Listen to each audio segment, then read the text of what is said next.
Ladies and gentlemen, welcome to the next episode of Vinyl Stallions! What up, everybody? It is Spruce, and welcome back to Vinyl Stallions. Vinyl Stallions is a podcast about all things music, and you can check us out anywhere at Vinyl Stallions on social media. Today, we welcome into studio Trevor Adams. Trevor is the guitarist and singer for solo project, recently turned full band, Son of Scott, and he is also the bassist for the band The Anaconda Vampire Bats. Both incredible projects, and I would highly recommend checking those out even before you dive into this.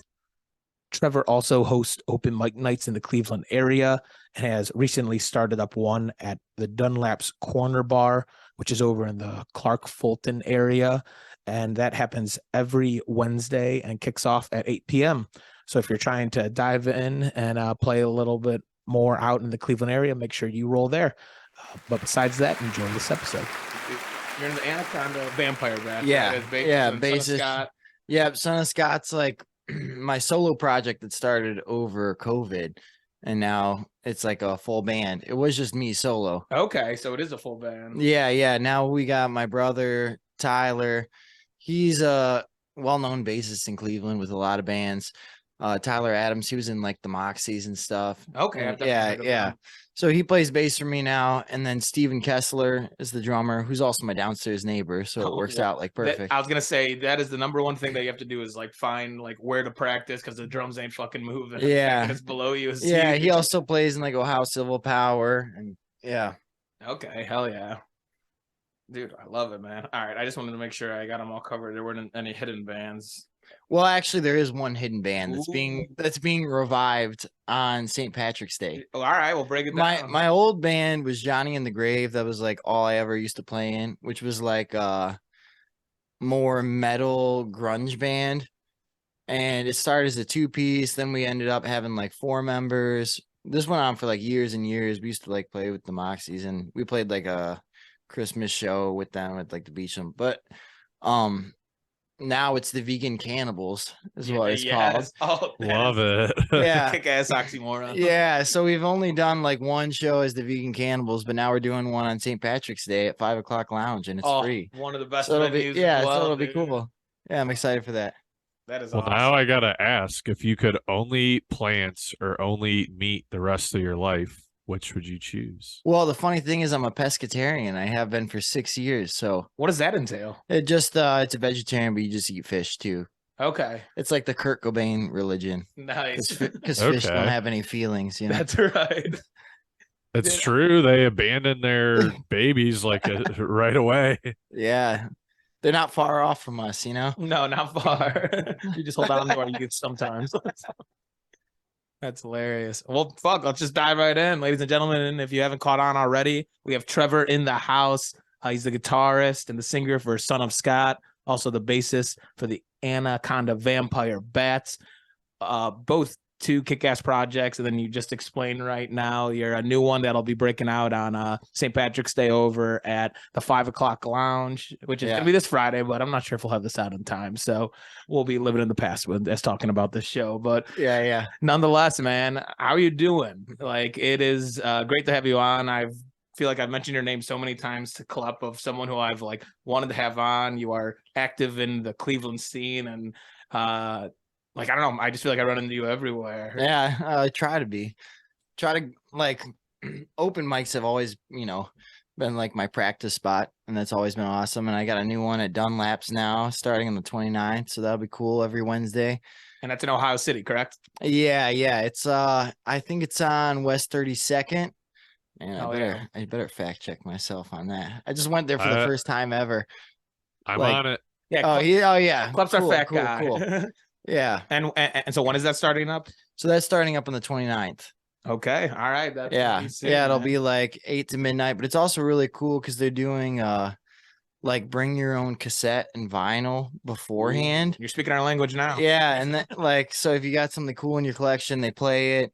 They have like a DJ that runs everything, and they just like line up songs, cool transitions. And then after the open mic, if it's not still going, because we're supposed to end it at midnight, but he was saying if it's good, we'll just run it all night. But Yeah. but yeah, then after they'll do more vinyls and cassettes, and that'll be cool. Hell yeah, man. And All so, right. yeah. No, go ahead, Club. Tell us where Dunlap's is. I just say Dunlap's tell Corner me. Bar, southwest corner of West 32nd and Meyer Avenue, not too far off of what is this big street? Route 3, 25th. Route 42. Or yeah, it's not far from West 25th either. Yeah. Yep. Now that area is starting to bump, man. I mean, all of these Cleveland little neighborhoods are starting to be popping, and it's really great to, I don't know, be a part of it, I guess. Yeah, in the no, early stages. It's a cool place, and I got to meet everyone that's like running it. Seems very cool. They're booking a lot of bands and big comedy acts too. Nice. Yeah, so they're trying to like buy the lot across the street, and they're gonna turn it into a parking lot and do like skate competitions and stuff there. Yeah, so it should be pretty cool. Dude, that'll be awesome. So I mean, that's where we or not there specifically, but Open Mic Nights is where you and I met, and so I know you hosted Coda before. I've 2 years there. 2 years at Coda. Yeah. Damn. I feel like you subbed in at like Winchester one time when I was there. Yeah. Well, yeah, my good friend Ray Flanagan. Yep. Of course. Anyone that's like in the music scene actively in Cleveland knows Ray. Yeah, and he does every other week there. And yeah, that's on Tuesdays. Yep, Tuesdays. Yeah, I haven't been in a minute, man. Meg and him do a great job running those things. Yeah. I mean, dude, Open Mic Nights, like you said, it's such a great place to practice. Number one, like Absolutely. You just get out there. There's no any stakes or anything. Everyone's doing the same thing. You know, you get like 2-3 songs, but then it's also a great place to meet people as well who are in like the same boat as you. Yeah, I don't know, man. Dive in a little bit more. Like, what made you want to get involved, I guess, in Open Mic Nights, and then like work your way up to like running those things? Well, one of my good friends used to run the Open Mic at Coda, so I was always there all the time anyway. And then when COVID struck and they reopened, they asked me to start doing it, and I was like, hell yeah, I came to this every day anyway. Yeah, right. Like, or every week. I mean, but yeah, so that's how that got started. Then I started doing Funkin' Chips. They closed, unfortunately, and now the Dunlaps. Hell yeah. Dude, all right, I'm excited for that on Wednesdays because, I mean, I don't know. I just like the weekdays. You gotta get out. You still gotta get out and see some chips, man. Don't save your shows for the weekends, people. Some of the best shows I've seen are on weekdays. Absolutely. Also, Trevor, so can you like break down when you're hosting an open mic, like what does that entail? Like what is your job per se, like as the host of the open mic night? Personally, because I feel like different hosts would have different answers. Okay. But it's just to break you personally. Yeah, me personally, I think it's just to break the ice with different musicians and even people that aren't musicians. It's like make sure that they like know that there's not like a lot of pressure on them, that they need to like get used to playing in front of people and have fun. And then for the musicians that are very experienced, like make sure that they know like kind of not like I'm critiquing musicians or anything, but like, positive feedback and energy to like people you're really into. And like everyone needs that. Doesn't matter how good you are. Everyone needs that. 100%. And just like point out skills or new songs, just like listen and notice. I think that's the biggest thing. Make sure that people know, like get some validation. I feel like that's most of the time what open mics are for, besides just fun, but you try out new songs and besides family and friends as well. Like I just after shows and stuff with my friends' family, like fantastic. I'm like, you're gonna say that anyway. I know it, damn it. Yeah, that's the cool part about. I want that old guy in the back to say something to me. Yeah, it's the cool part about open mics. It's like you get to go in front of a different crowd, because even when you play shows, it's like you're still mostly bringing people that know you, right? Definitely true. So like if you go to an open mic, you can get an honest opinion from someone that doesn't owe you anything. So that's at least how I view it. It's cool. Have there been any acts that just come to mind right now that you've seen at an open mic night that just like wowed you? Oh yeah. Well, I mean, yeah, they're all my friends now, but when I first started, doing Coda, of course, Ray Flanagan just like blew my mind. Yeah, absolutely. That plays a nasty slot. Yeah, Malik X, he's always out at like every open mic during the week. He's always like doing his thing and trying to get his voice out there. He's amazing. Always brings great stage presence and energy. Esther Fitz, like one of the best female singers in Cleveland for sure. She always comes to mind and just like captivates people too. Cause I think that's like the challenge too. Cause if it's not your crowd and you're at an open mic, it's like now you're challenged to get other people to listen to you that have like no obligation to. They're out there drinking and partying and having fun. Yeah, true. So when you see someone able to just captivate like strangers that don't owe them anything, then you're like, oh, this person is like star power. Right on. Yeah. Dude. And I'm gonna toot your horn right now, but I feel like you have that. You have a I very appreciate it. no, yeah. I mean the way you and for people who don't again know your solo stuff, go check it out under Son of Scott on anywhere you listen to music. Yeah. But it's a very soulful way to not just sing, but also the way you play the guitar and adding just the little things in between your words and stuff is like damn fucking good. And I feel like Thank the you. room just kind of goes silent and everyone has your attention when you go up there, man. So I feel that when you go up there. Yeah, no, I appreciate it. I appreciate it. That's awesome. I've got to learn a lot from running the open mic. So I feel like before I was always in like a grunge metal band. So it was like, I'm in your face no matter what. Yeah. You know, like I'm screaming at you and my guitar is like outrageously loud. But then when I started doing like softer music over COVID, it was like, wow, now I got to learn how to like try to get someone's attention with, you know, something soft. Yeah, That's like the hardest challenge.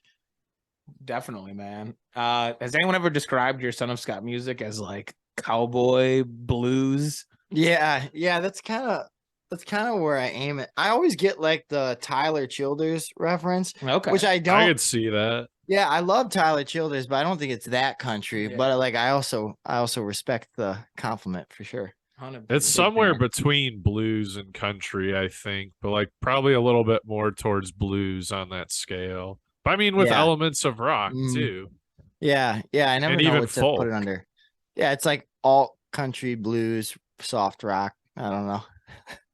Definitely. So you said you started that project over COVID and it was just yourself. Yeah. Did you like play out at all by yourself, or was it just like mostly open mic nights and just doing some recordings? I played a couple times by myself. Once things started opening up again. It was mostly just because I was stuck in my house and I was like, well, what kind of music can I write alone? You know, I don't need a drummer with like a double bass pedal behind me. And then I just like fell in love with it. So yeah. And Well, yeah, go ahead, Club. I was just gonna ask. So yeah, like you had mentioned earlier, it's grown from a solo project to like a full band now. Mhm. The Dan to Beersheba, am I pronouncing that Yeah, right? yeah. That EP, does that have the full band on it, or is that Yep. just you? No, yeah, that's the full band on that EP. Okay. Yeah, that's my brother Tyler and one of my best friends, Steven Kessler. Yeah. Very cool. Do you have plans to do like a full album anytime in the next couple years, or Yeah, you just we're gonna be releasing 2 singles up here soon. We just released a single called Simulation. yeah. Yeah, that was with Ray Flanagan on guitar. Yep. Dude, And that that had was some fun. crazy tempo changes. in it. Yeah, Like, that was fun, man. That was goofy. We wanted to make some like, well, I wanted to make like a more like satirical song. And then I yeah. feel like Ray followed in suit like perfectly, just like the ridiculous country riffing. It was Dude, it was It's so amazing. good. And again, that tempo change, I feel like it happens like twice, like after the chorus. and Yeah, it is yeah. The chorus, but I was jamming to it today. It's just fucking ripping in my family room. And Yeah. that is a great song. How for like something recording like that, do you guys like produce it and mix master it yourself, or who does all No, that? we go to my friend John Chips, local Cleveland legend, you know, Teddy Boys and yeah, all the way back. But yeah, he records us in his basement. He's got like a studio set up. He's amazing. I can't recommend him enough. And yeah, he just recorded a song with me and Mikey Silas. Nice. We love Mikey. Yeah, and Yeah. I'm about to hit Mikey up again for a second one that we're gonna do together. He already kind of knows about it, so whatever. And yeah, so then we're gonna release like 2 singles together, and that'll be cool. Very cool. Yeah. Dude, I'm excited for that. Yeah, I yeah. Mikey's will- another one I forgot to mention. at the open mics, but it was like I already knew exactly who Mikey was and exactly how good he was. Yeah, But yeah, he was ingrained yeah. in the Cleveland scene at this point. Oh yeah, absolutely. That's awesome, man. No, I really like that was a great EP all around. I mean, kicking it off with like Morphine starts that, I'm pretty Oh sure. yeah, Yeah, that, Charity Yeah. Cunningham. yeah, I think that one's my Yep. favorite one on that album. Yeah, thank you. Yeah, Charity, I grew up like with her in church. We were in a church band together. Okay. So that was like how so we've always been playing music together. We kind of learned music together.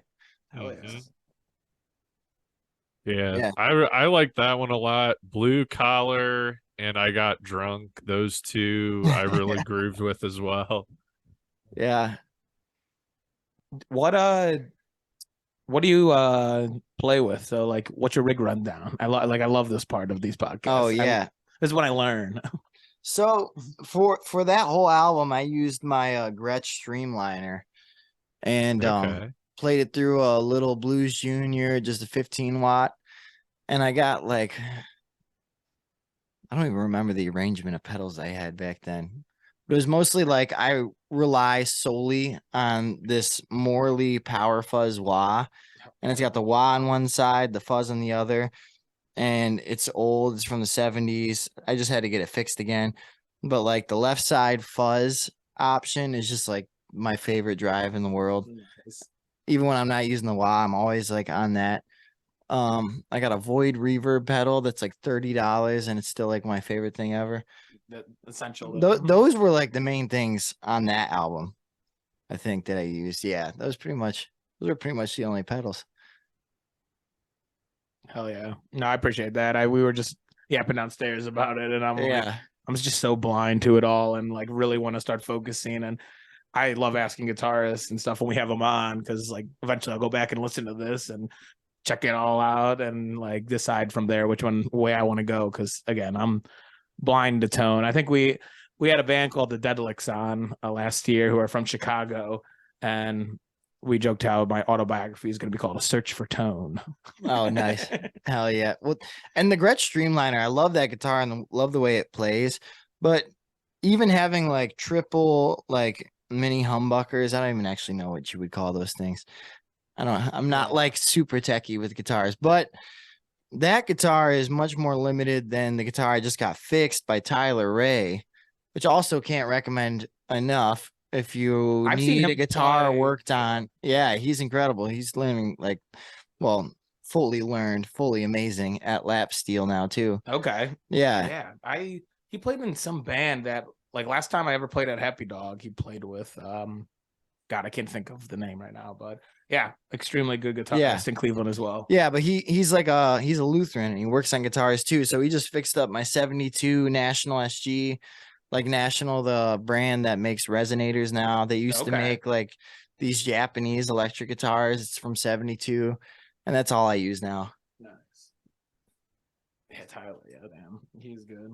Was he in Apostle Jones for a little bit? Okay. Yeah. That might have been well, and I think he still plays with their funk band. Oh, the Shoreline Funk? Shoreline Funk. Yeah. Yeah, no, I was mad. I didn't make it out to Bright Winter this year, and but I heard it was a great time. At least I think he does. I hope I'm not.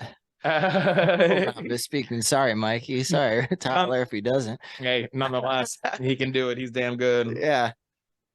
All right.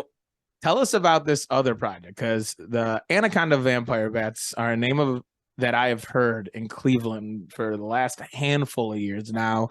And it took me a while hanging out with you where someone was like, oh, yeah, he plays bass in that band, too. And I was like, yeah, holy shit. All right. Well, then I fucking know more music of Trevor's than I thought I did. Yeah. So when did you join that band? Ooh, that's actually a good question. That band's been going on for a long time. I want to say it was probably 6 years ago. Okay. Yeah. Yeah. That's a fucking minute. That's longer than like the first album came out in 2016. So it had to be at least 7 years ago. Yeah, well, I know that the first album was done without me. It was just I didn't join the band till a little later. So it's hard for me to pinpoint exactly. I'd have to go back on like all my degenerate Snapchats that we were sending when my friends were living in Kent. But fair enough. Yeah, no, that band is like the most fun I think I'll ever have on stage playing. More fun than when I play my own music. Just because like sitting back on a bass as like a guitarist and singer is just a blast. Plus it's all just rock and roll, like punk, amazing music. I have so much fun with those guys. And who else is in that project then? So Jordan Hickox, who I went to high school with, we became friends through marching band. He was a saxophone player. I was a trombone player. Nice. And then Greg Amantini, the drummer, was also in marching band. Greg, I want to say you played drums, but I can't remember. Yeah, you were on snare. Yeah, you were. It adds up. Yeah, it all adds up. Me and Greg didn't really become like closer till after high school. Okay. But yeah, all three of us marching band nerds.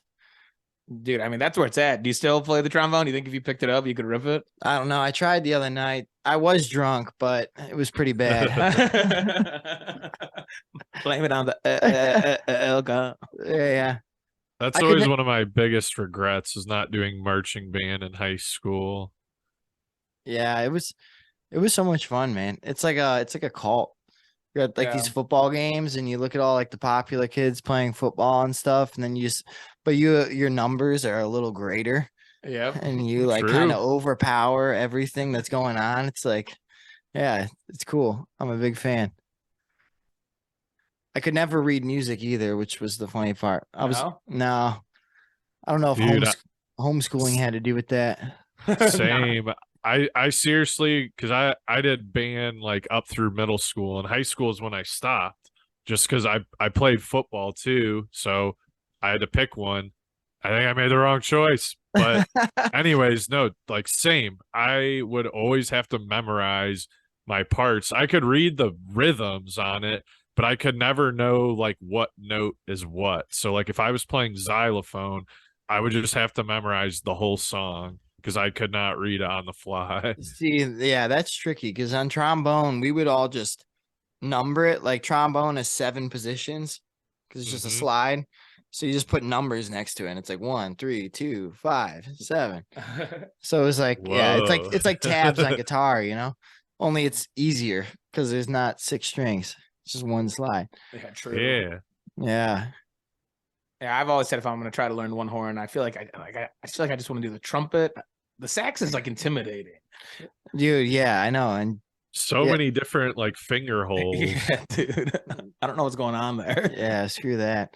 It's like shout out to those who can. Yeah, it's like playing Guitar Hero like on expert, but you got 60 buttons. Okay, Trevor, if there's one instrument that you could like pick up tomorrow that you've never played before, what would you choose? Never played before. That's a hard one. Or let me rephrase, never played in like a serious capacity. Oh, banjo for sure. Yeah. Okay. I have a 6-string cheater banjo at home that I like pluck on all the time, but I haven't like gotten good or had the balls to bring it out to like a show or an open mic, but it's gonna come. But it is also a cheater banjo. It's 6 strings. It's a Gretsch, so it's like you play it like a guitar. Okay, and that's why it makes it cheater. How much are they usually for? 5. 5, right? Okay. Yeah, there's a high string halfway down the neck. Yeah. Okay. See, I don't know shit about banjos. I just know. Do you have to wear like that thing on your thumb when you play as well? Yeah, and then you got the fingertips, and everyone does like the claw pad. Any banjo player that's gonna listen to this is gonna be like, this guy's a with the claws. but yeah, this is just my YouTube knowledge, just so you know. It's all right. YouTube taught me everything I know. So, but yeah, I use like the steel fingers, tips, and then the plastic thumb pick, and try to work it that way. But any purist would hate the fact that I'm trying to learn on a 6-string. That's hilarious. Gotta do what you gotta do. Yeah, I mean, come on. I started driving on an automatic, then I learned manual. Oh man, you gotta start. Yeah, starting your If lane. you held a gun to my head, I couldn't drive a stick. So at least you know.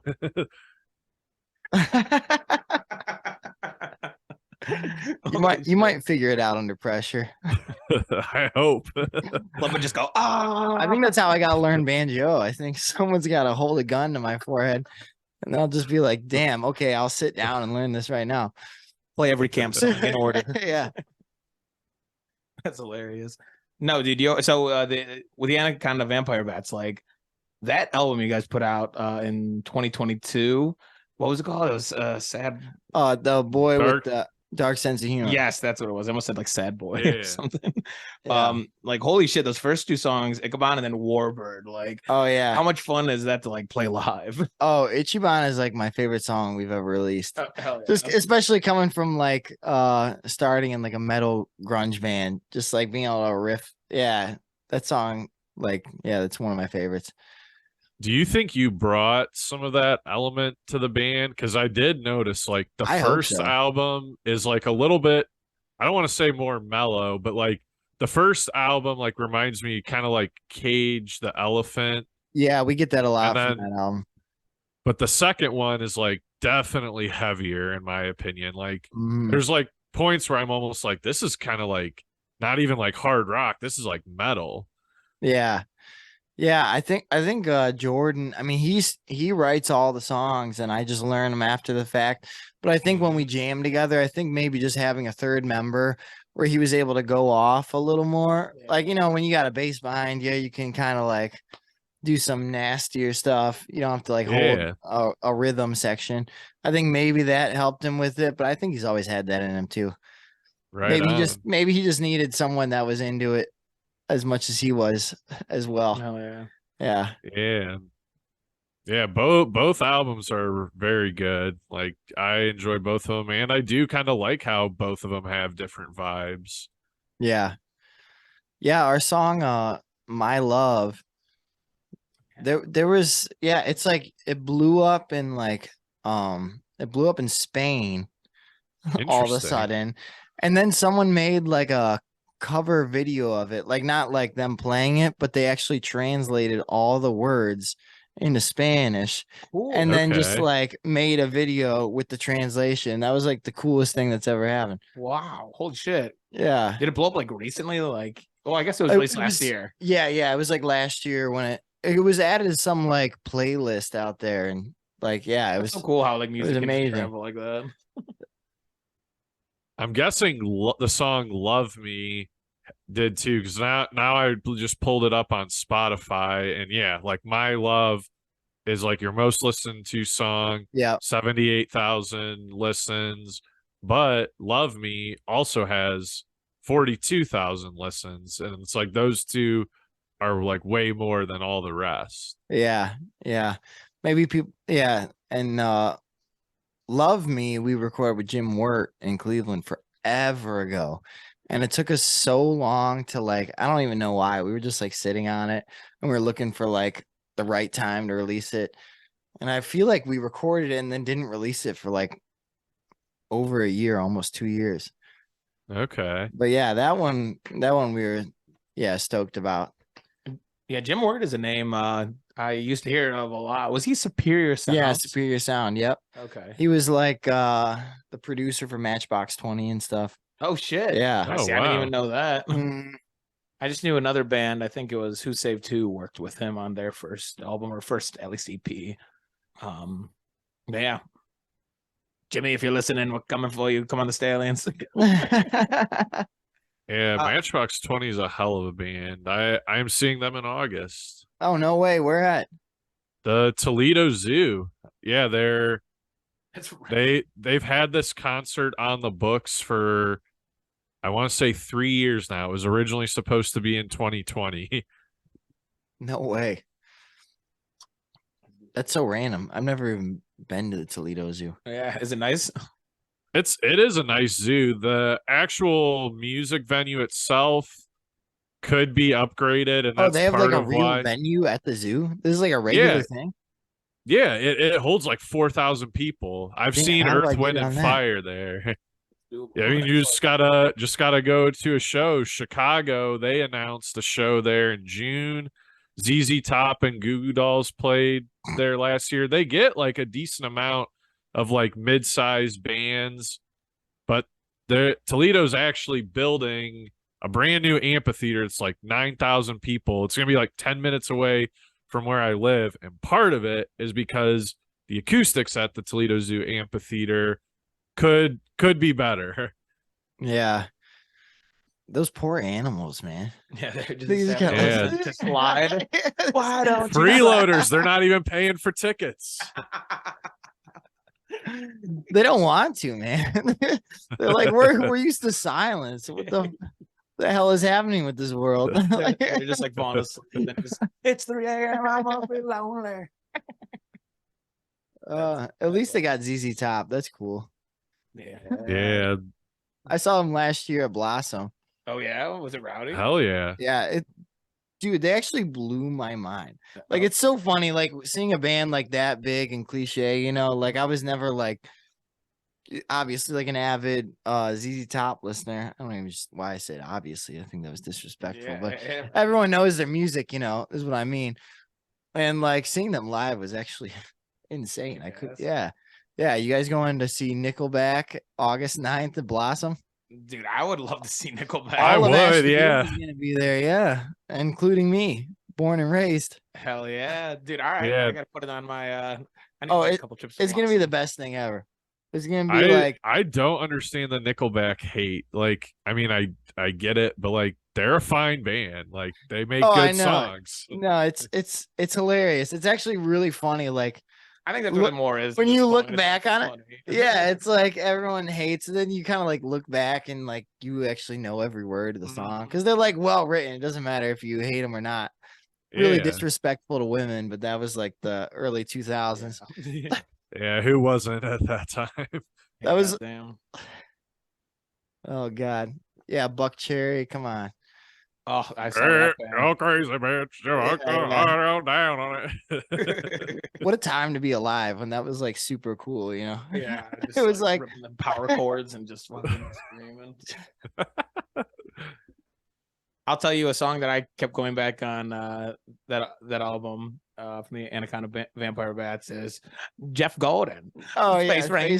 Space Ranger. Yeah. That shit was fucking. I literally like finished it and I was like, "What the fuck?" Replay. Yeah, I feel like we get a little Butthole Surfers in there too. That's like one of my favorite bands of all time. I love that band. I don't know anything about that band. Oh, really? I So only they- know Pepper. I Yeah, don't know that's any most- songs other than Pepper. which is so funny because Pepper's such a weird song, but it's one of their more serious songs. Like all their stuff is so off the walls, and that's what Jeff Gordon, Space Ranger, always makes me think of Butthole Surfers. I'm a big fan. All right. For Spruce and I and everyone listening, give us one Butthole Surfers album to listen to. Like if you could only pick one. Electric Larryland. Okay. Electric And that's the one that Yeah. Pepper's on, isn't it? Yep, that's the one Pepper's Okay. on. But it's got birds on it. It's got so many Ulcer Breakout. It's a good album. Yeah, we might have to do a review on that one.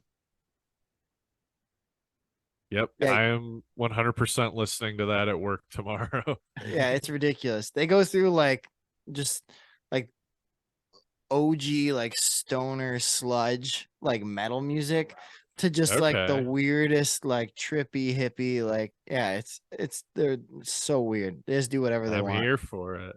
Yeah. What are some other bands that you enjoy listening to? I as of lately I've been listening to like a lot of country music, which I think is reflected in the I music kind of have I been play. too. Like newer Yeah. country?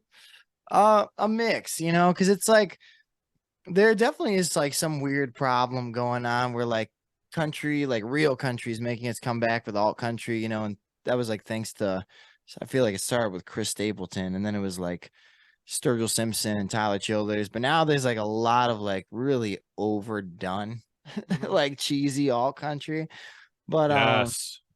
yeah, and it's like it gets like thrown in your face, and it's like, oh no, we went too far. We have created the monster. But I mean, my all-time like favorite will be, I mean, Brooks and Dunn. That's like, that's where it's at. I just Very love good. that like '90s cheesy country. Dwight Yoakam, like one Garth of my all-time Brooks. favorites. Yeah. But yeah, I like Red Shahan. I don't know if you've ever heard of him. I've definitely heard the name, but I can't think of like, the style. Yeah, he's really good. I mean, but I always bounce around in music too. Like I listen to a lot of rap and hip hop, And yeah, I saw Run the Jewels with Oh. Rage Against the Machine. That was last year. Yeah, that was last year. Dude, Time I is had like not even tickets to the show that is in 2 weeks in Detroit. Oh, 2-day no show. way. It's Yeah, we had fucking to- canceled. Why did it get canceled? Because what's his name? Zach tore his Achilles. Oh, They canceled the whole tour after like a certain point. He tried playing like a few shows with it, but he was just like, I can't fucking sit down. Like I need to jump around, so I gotta wait till my Achilles. That's funny because because he hurt himself before the Cleveland show too, and he was literally sitting down the entire time. Damn. Yep, he I'm not did fucking that for doing a that, few man. shows, and then was like, I can't do this anymore, and they Oh, canceled the no. rest of the tour. Yeah. Yeah, we had tickets. I had tickets for both days, dude. I was so fucking ready for that, Dang, and that just sucks. gone.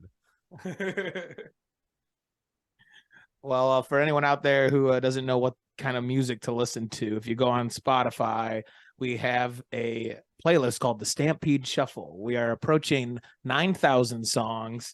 It's basically like a radio station. You can get anything under the sun, including all Son of Scott and Anaconda Vampire Bats discography. Oh, damn. And I didn't know about this. dude, I mean, not many people do. We honestly don't advertise it that much. We will say it here and there, but yeah, Club and I've been putting together this playlist for about a year and a half, and like when people ask me what I listen to, I literally will just shuffle that, and you'll get Brooks and Dunn, then Kendrick Yeah. Lamar, and then you'll go get some Green Day, and then you'll get some Absolutely. Anaconda. I know It's I had to like all genres, seriously. yeah, I had to go into my phone to see what I've been listening to lately, honestly. Oh yeah, so like I always get down to, I think it's just the age group and like the music I grew up on. I get down on like some like more like emo indie kind of folk stuff too, like medium build. Love medium Okay. build. Yeah. And then I'll go right back to like rap and hip hop and listen to Suicide Boys. That's just where I'm at. I can never put my finger on like what I listen to regularly, or like Gulch, like hardcore thrash.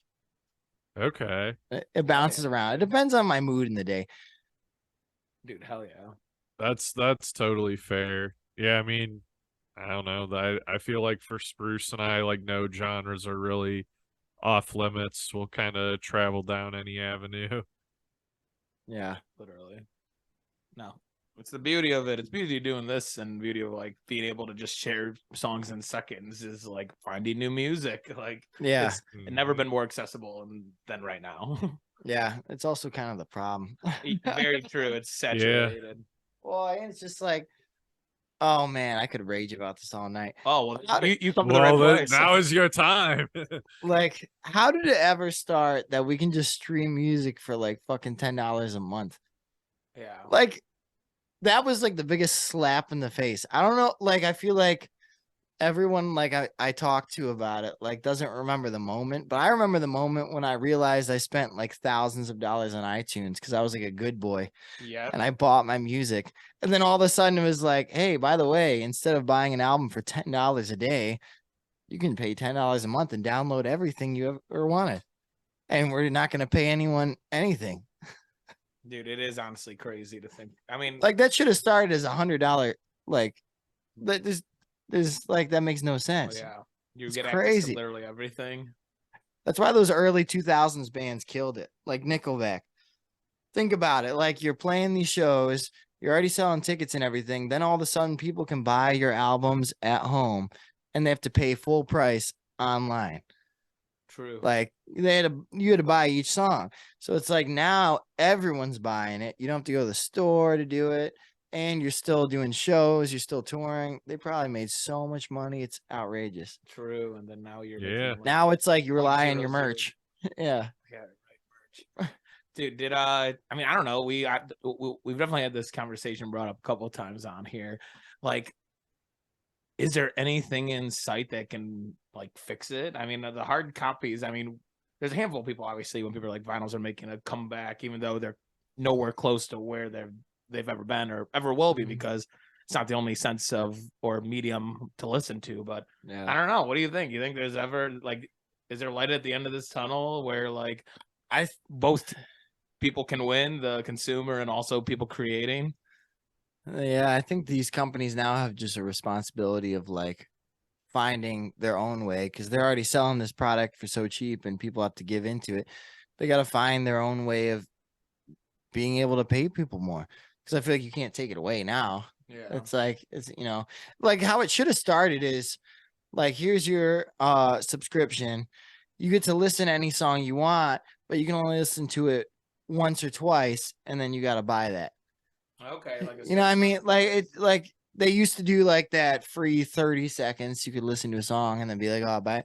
Well, why didn't you just do Mhm. like, or even 5 plays or something? But it's like at this point, you want to hear this over and over. Just buy it. Yeah. That's why who the number one album selling artist in the entire world and history is? And most people wouldn't Michael believe this. Jackson. Everyone thinks it's Michael Thriller. Jackson. No. It's Garth Brooks. He sold more copies of his music than anyone on the planet, and it's because he never went on streaming services. And he got huge beforehand, so they had to buy it. So are you talking like physical copies of like a certain album? Yeah, is that how they word it? Well, because I think it's like if you go to Wikipedia and look up highest selling album, it will say Thriller, but it's counting digital copies of that album. Oh yeah, so I just mean artists. I think he's the highest Oh, selling artist in history. I see. Yeah, Okay. which makes sense because like that's all his music combined, because you have to buy his music. That would make sense. And yeah, like I remember Jay-Z for a while, he held out. He had his own, didn't he have his own streaming platform for a while? Until No, he I like think finally sold to Spotify. Jay. Yeah. I feel like I remember hearing something about yeah, it's like Garth Brooks and the Beatles are just like the head of the game. It's kind of funny. Yeah. But Well, yeah, yeah, he never. Beatles, that makes sense. Yeah, Now it's yeah, they crazy. convinced everyone they were good, and Nickelback convinced everyone they were bad. And here we are still listening to them. Here I am canceled. Just You kidding. can't I cancel love the Trevor. Beatles. I love the Beatles. I grew up in a very Christian home where we weren't allowed to listen to any kind of secular music. But for some reason, my parents were like, you can listen to the Beatles and Led Zeppelin. And it's like, yeah. these are very, yeah. Baby, These are pretty Probably because they sexual don't songs. swear. Yeah. That was like at least my parents' rule of thumb. They didn't really care like about the content of like what the song was actually saying. It was like no swear words. That was like sort of their rules. Yeah. Swear words are hilarious, Like- dude. I feel like And that is then- just like falling off the cliff in our. It makes no sense. Like, do you want like your kid to listen to music about like sex and drugs and alcohol when they're like 8, or do you just want to hear them like have someone say fuck? Yeah. Like, I don't. I'll never understand. I will never forget that Panic at the Disco song. I chime in. with Oh, the yeah. energy people Oh over here. yeah. But so the radio would, and then it says closing the goddamn door. But Yeah. the radio would X out the word God, but leave in damn. And as a kid, I would like not understand that. I was like closing the damn door. And I'm Yeah. like, what the fuck is Yeah. happening? Using the Lord's name in vain. Yeah. But damn's still cool, I guess. Like, Yeah, I know.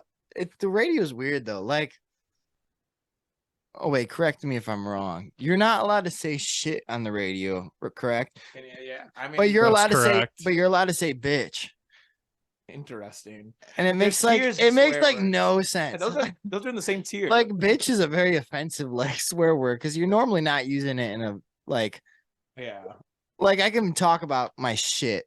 When you say like bitch, you are like degrading someone. literally. There's no way around It is censored in some songs though, because I remember 99 Problems on the radio. It would say a trick ain't one.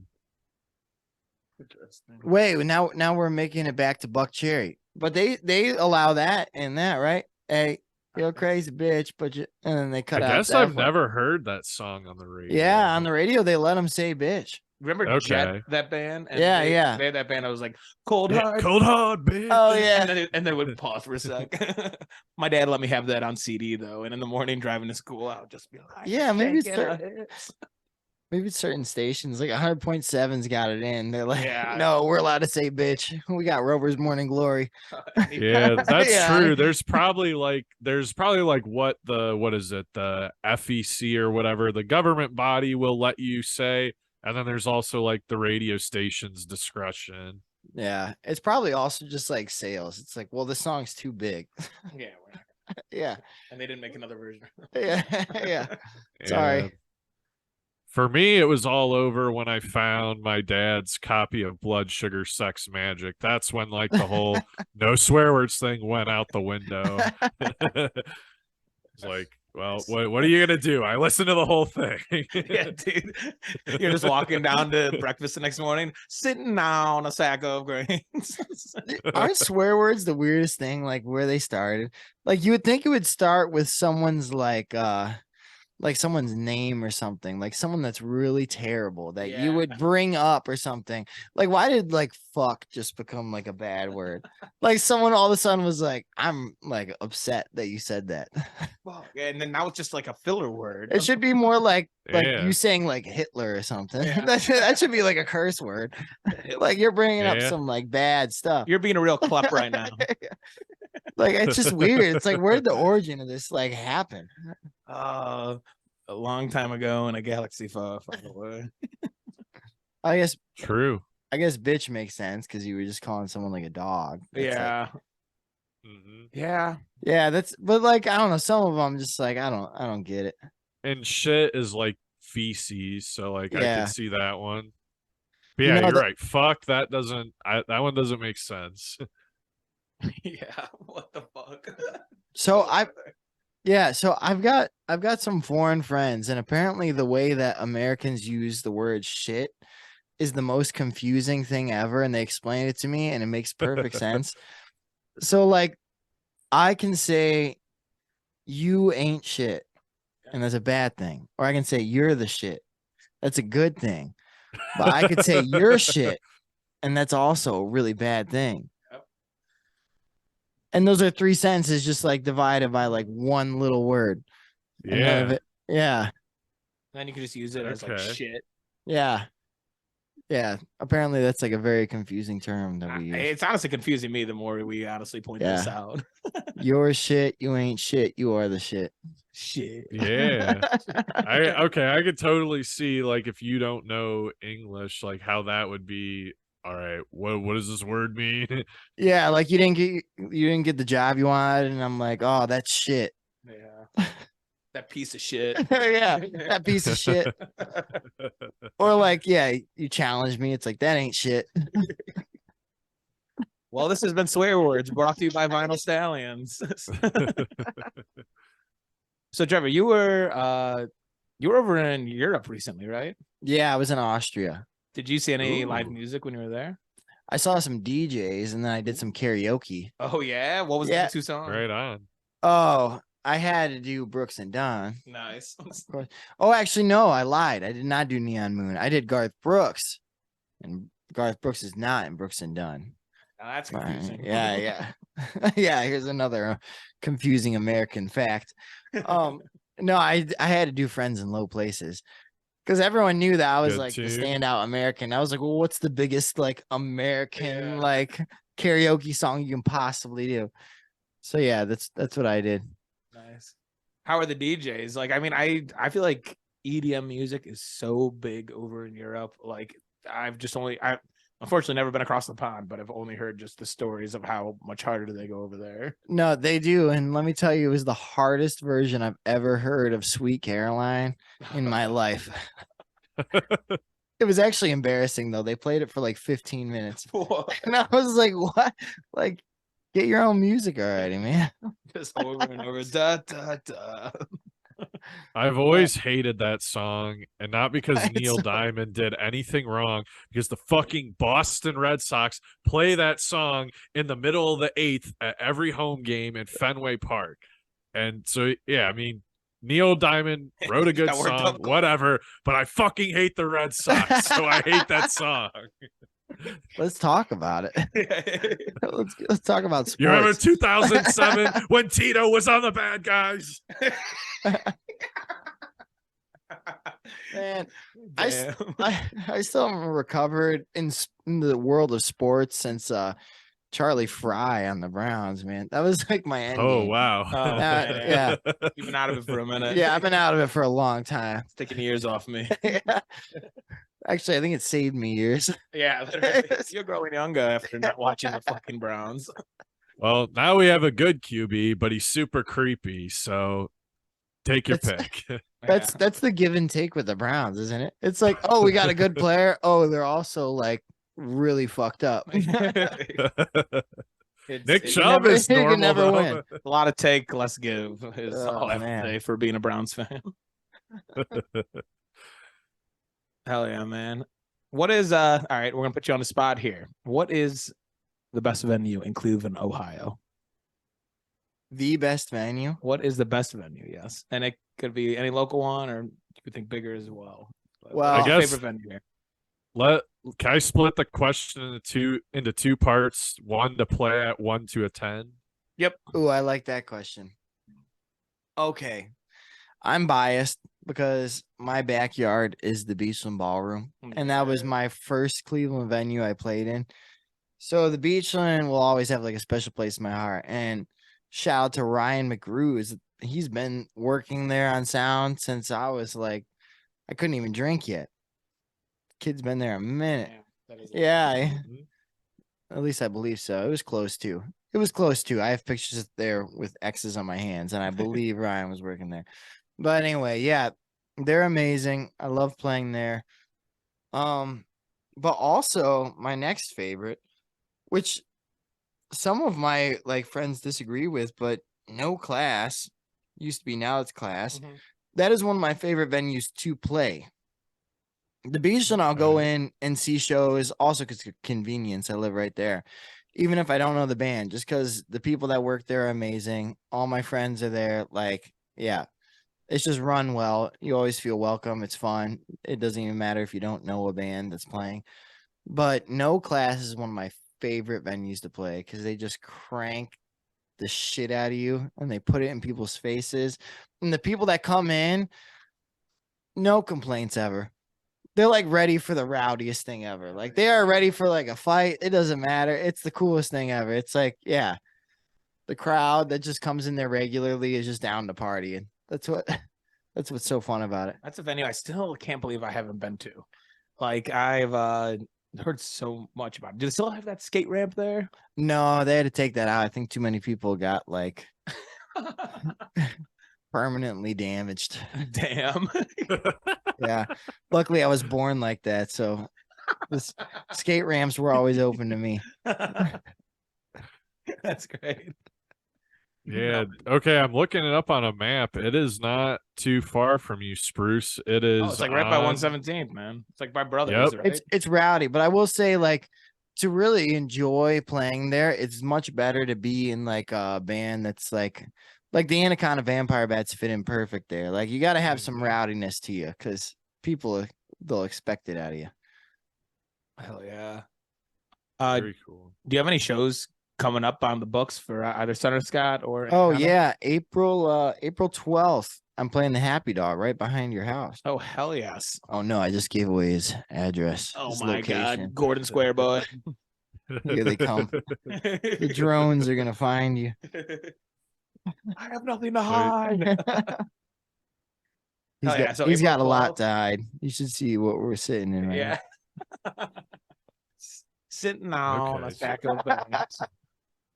April 12th. So okay, that's a Wednesday. Wait, And is and that's with is- Anaconda? now.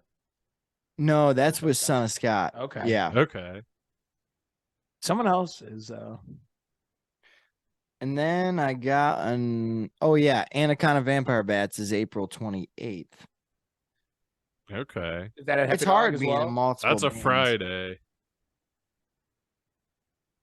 Yeah, that's on a Friday. Honestly, I don't even know where we're playing, guys. I'm gonna be totally honest with It's you. all right. That gives the people a reason to go follow you. Go follow Yeah, the go Anaconda follow them. Vampire Bats. Go get it. Son of Scott, kick ass music all around, and again, yeah, I'm excited for that open mic night as well.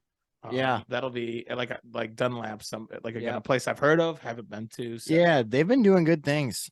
The things that like I got to see that they're booking and everything. It seems like it's gonna be happening place. And the way it's set up too, it's just like they remodeled the whole place, but they kept it like a bar, you know. I feel like too Yeah. many people get a little out of hand with these like venues and bars. Like it still feels like, you know, they got a nice stage, you can play it. It's still, you know, venue worthy, but it's still a bar. It's still something you can just hang out in. They got a pool table. Yeah, it's fun. That is super interesting that you brought that up. Like, I don't know, do either of you two watch the show Bar Rescue at all? Oh yeah. Oh, I've yeah. seen it. So there was an episode I watched recently where like the guy who owned the bar, like it was basically exclusively a punk rock venue. And so like John Taffer's challenge was like, look, dude, you need to thread the needle of having it being like a good music venue that will attract like all sorts of different types of bands, but like also be a bar that can make money when there's not music Mhm. playing. And like you said, I feel like that is a needle that a lot of bar music venue owners kind of struggle to thread. And I think that's why the turnover in ownership is so high on a lot of them. They either like commit too far to one or the other and don't have like that nice mix. Yeah. No, me and Ray Flanagan were actually just talking about this last night at the Winchester about how venues and bands kind of have the same issue a lot of times. At least like when we see it in Cleveland, like bands used to be bar bands Mm-hmm. and bars used to just be venue bars. You know, and it was like you had to like go into a bar where you knew people were already going to be, like Van Halen and stuff. Like you just had to write music that was going to make people want to hear you and want to maybe move, but then still have a ballad and like stuff like that. It was like, which is, you know, definitely rock and roll, like targeted, what I'm Mhm. talking about. But like, yeah, so many venues, it's like you're only a venue. Like you don't want to like have some kind of like other draw, something more to it. And then some bands, it's like, well, imagine if there's a bunch of strangers listening to you. Like, Mhm. like I've been trying to do this more often. Like write music that you would play not in front of people that care about you, in front of people that don't give a shit and they have no reason to listen to you. So you're gonna try to make a reason for them. And so, Whether like, it's what kind of music is that then? Like, what, like, how does that differ then from kind of your other style of rap? I think like dynamics, especially like with my kind of music, you know, it's not as like rock and roll. So you gotta like be able to say something or do something heavy and like pull them in, yeah. you know, or make them groove or make them cry, whatever. But you know, it's like it can't always just be kind of like chill and fun. Yeah. No, I mean, I always say it, and it's something when I know I had a run of playing like 10 shows in like 5 months back in like 2019 and 2020, and something I just like always told myself, and especially with local music, like you got to get the attention. My thing was you have to do one thing that like one person will remember. Like you just got to do one thing, whether that Yeah. be a funny dance move on stage or like you said, hitting like a stop all at once in a band or like a cheesy something. And because I mean, I don't know, that's at least how I like when people ask me like how was the concert, I name like 3 things that happened that just Yeah. like stuck with me. And so if you can just do that, I feel like playing out and just doing one thing and being like, this is the moment in the concert where we're just gonna like pause and scream and like everyone's gonna remember that part. Yeah. So, yeah, that's an interesting aspect. Honestly, I haven't thought about like writing the like dynamics and Mhm. writing the music tailored to that. Yeah. Yeah, I don't know. My mind is like spiraling too deep into it, you know, with all the music out there for you to listen to and stuff, and then venues just doing strictly shows with no other reason for someone to be there. Yeah. I sound like a music conspiracy theorist right now. I'm like the whole system is built against us. Well, no, I mean, it's a good point. I mean, there are some places that do thread that needle well. Yeah. And like I don't know. There's one place that I saw a show at last year that did it very well, but it was also interesting. Think of like the Winchester on steroids. Like, you know how it has like that main bar area and Yeah. then the main stage area is kind of like that, but rather than like the bar area, it was like a full restaurant and it was huge. And like the show that I went to, there was a 2 hour wait just to get into the restaurant. But then you go down the stairs and then there's the music venue. And it's like like 500 to 750 person, like all seated music Damn. venue. And you can't hear the music if you're upstairs in the restaurant. So Yeah. it's like a dual purpose business building, but they're completely separate from each other. But like I was talking to the people around me before the show, and a lot of them ate at the restaurant before the show. So it's Yeah. like you get it all in one stop. That's kind of Coda and Dante, you know. He worked that out in such a good way, you know.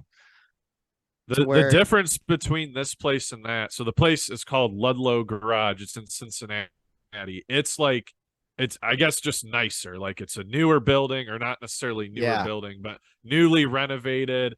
Like it's like higher priced food, I guess. Like I would not get out of there for under $30 for like just me, but I do also eat more than a lot of people. But like you get the point I'm making. Yeah. And that's not a knock on Coda or anything like that. I don't mean it that way. But it like Coda's like a more like grungier venue.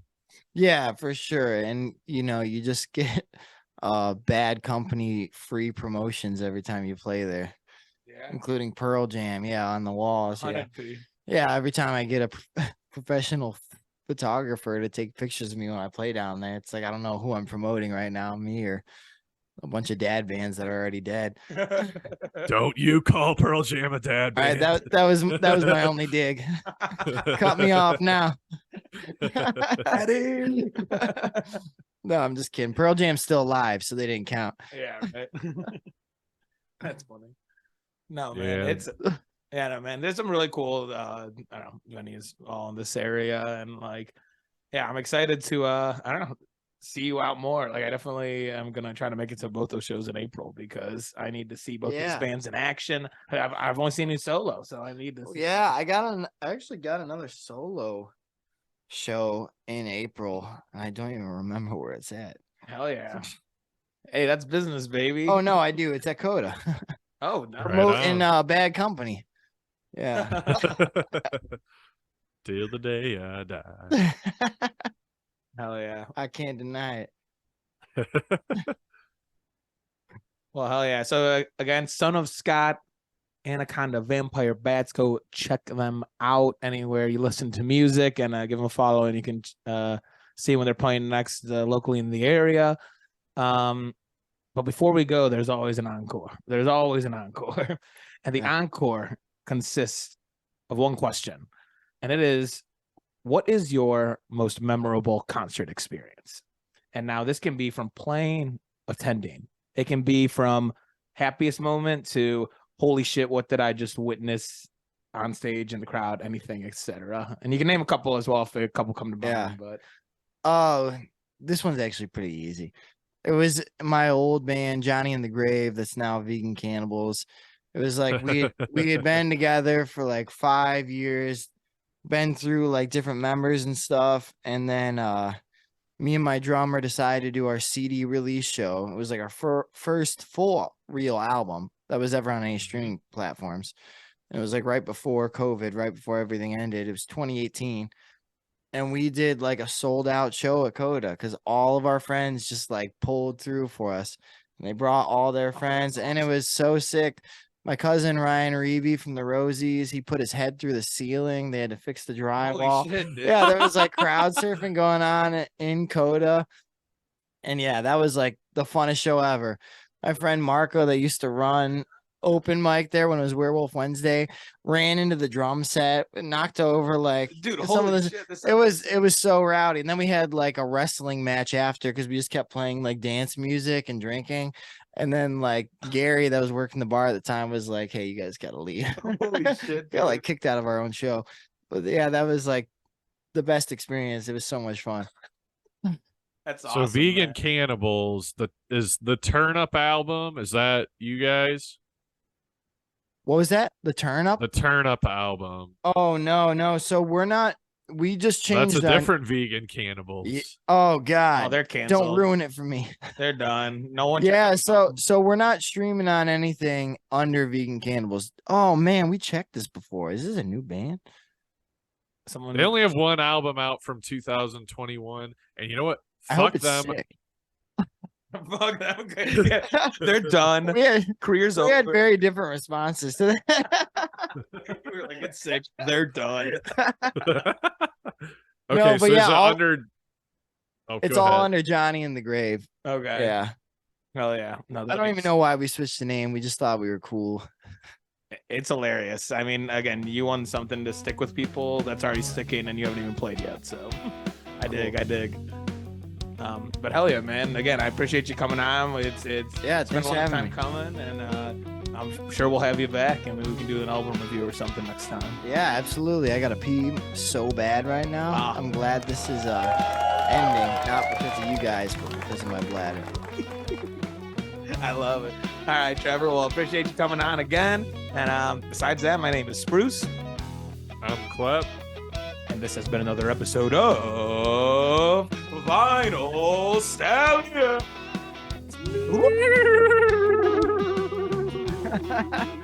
Thank you guys. Thank you.